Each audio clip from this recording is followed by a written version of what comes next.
অন্তরের শ্রদ্ধা, কৃতজ্ঞতা এবং আমার সামনে যারা আছেন তাদের সবাই আমার ভালোবাসার শুভেচ্ছা এবং 21শে ফেব্রুয়ারি উপলক্ষে অন্তরের অভিনন্দন জানাচ্ছি। শারীরিক অবস্থার অবনতি আক্ষরিক অর্থে সারাদিন অনেকগুলো অনুষ্ঠান পরপর করতে করতে সেই সকাল হয়ে ক্লান্ত হয়ে পড়েছি, স্বামীকেও বলেছি।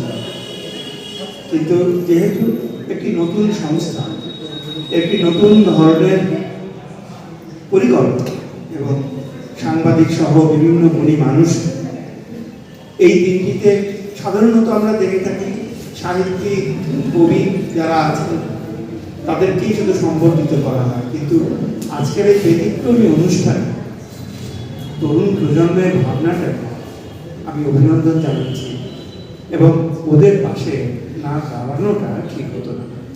এইটা ভেবে আমি শামীমকে বললাম, শরীর ভালো থাকে, একবার দেখা করে আসবো। একটা অল ইন্ডিয়া বেসিস ওয়েবিনার ছিল একটু আগে, সেটা অ্যাটেন্ড করে এখানে এসেছি। তারও আগে অনেক কিছু অনুষ্ঠান সকাল থেকে, তো যেতে হবে। কিন্তু যাওয়ার আগে যেহেতু একটি বিশেষ দিন, দু একটি কথা না বলতেও ভালো লাগছে না। একটি ব্যতিক্রমী অনুষ্ঠান আমি তো আপনাদের বললাম, ওদের শুভেচ্ছা জানানোটা আমাদের প্রত্যেকের একটা দায়িত্বের মধ্যে পড়ে। কতগুলো পোস্টার, ব্যানার শহরেও রাস্তায় আছে, এখানেও বিভিন্ন জায়গায় আছে। আমার এক সময় তারুণ্য ছিল, সেই বয়সে স্কুল কলেজে পড়তাম। 52 সালের ভাষা আন্দোলন, আমি তখন ইস্ট পাকিস্তান। প্রায় 52 সালের রফিক সালাম বরকত এর মারা যাওয়ার পরে, শহীদ হওয়ার পরে প্রতি বৎসর ভোর 3:30টাতেই আমরা উঠতাম। আজকে মহানন্দার কথাতে মনে পড়ল যে এই তারুণ্যের রক্ত কত আবেগময়। 3:30টাতেই উঠতাম, ভোর 4টের থেকে। আমার ভাইয়ের রক্তে রাখানো 21শে ফেব্রুয়ারি আমি কি বলতে পারি। এই গানটা গেয়ে আমাদের গ্রামের পথে পথে সমস্ত মানুষকে আমরা বন্ধুরা জাগিয়ে তুলতাম। এবং যখন ভোরের আলো ফুটে উঠত তখন আমাদের একটা ক্লাব ঘর ছিল, সেইখানে এসে আমরা বসতাম, শহীদ বেদিতে ফুল টুল দেওয়ার ঘটনা ছিল। তো ভাষা আন্দোলনটা তো শুধু ভাষা আন্দোলনে ছিল না, নাহলে গোটা পৃথিবী জুড়ে আজকে এত আলোড়ন পড়ত না। ভাষা আন্দোলনটা পরবর্তী, তার জন্য পশ্চিম পাকিস্তানের শাসকদলটা যারা গুলি করে তাদের ছেলেগুলোকে মেরে দিল।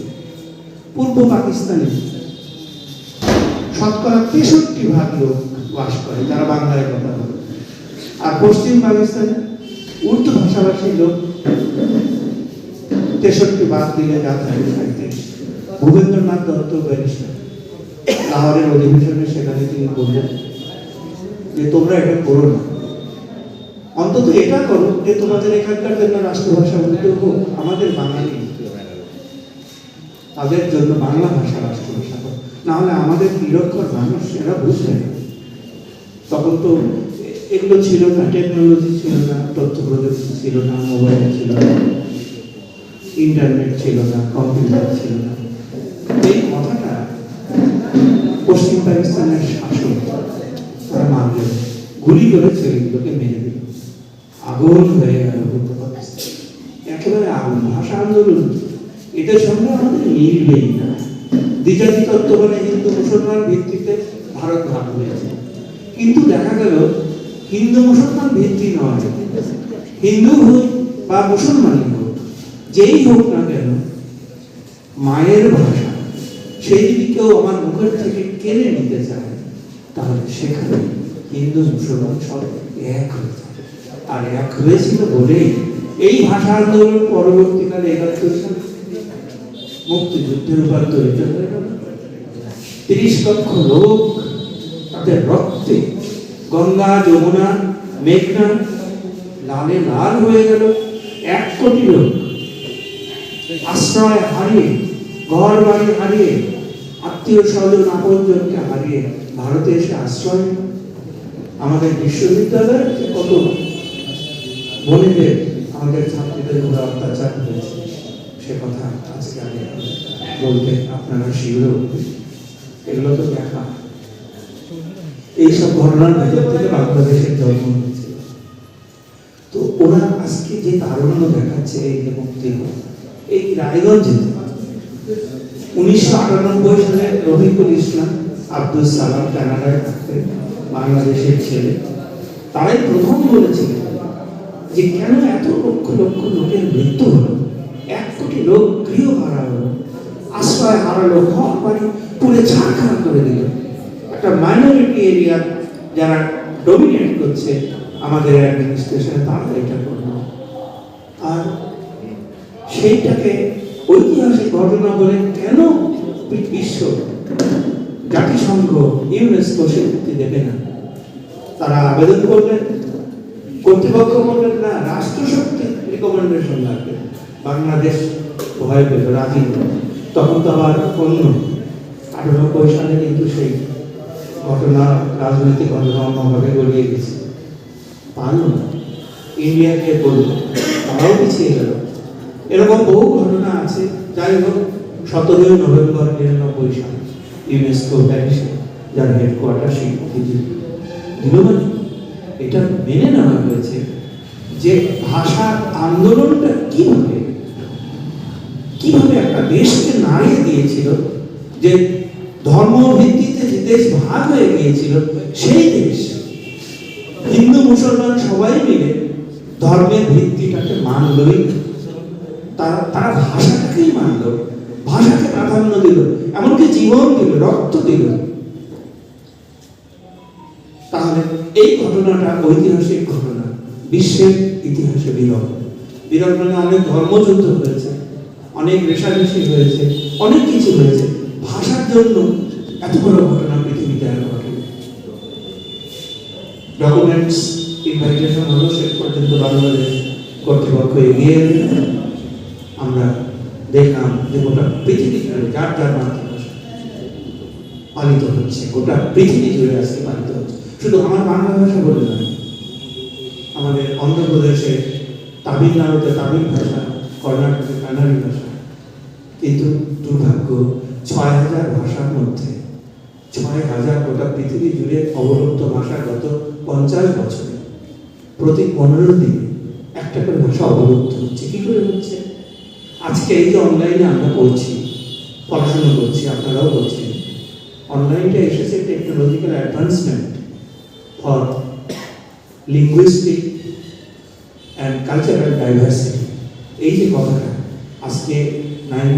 আজকে সেই 1999 সাল থেকে 2022 সাল, এতদিনে জাতিসংঘ এটাকে থিম করেছে। 2022-তে গোটা পৃথিবী জুড়ে যে 21শে ফেব্রুয়ারি পালিত হচ্ছে, তার মেইন থিম হচ্ছে to promote মাল্টিলিঙ্গুয়ালিজম in learnings, in thinkings, যাতে ওই ছোট ছোট কথা বলার সংখ্যালঘু সম্প্রদায়গুলো শেষ হয়ে না যায়। যারা এতদিন বেঁচে ছিলেন, তাদের মধ্যে 2-4 জন যতদিন পর্যন্ত বেঁচে থাকছেন, তারা তাদের ভাষায় কথা বলছে। পাপুয়া নিউ গিনির কথা আপনাদের মনে থাকবে।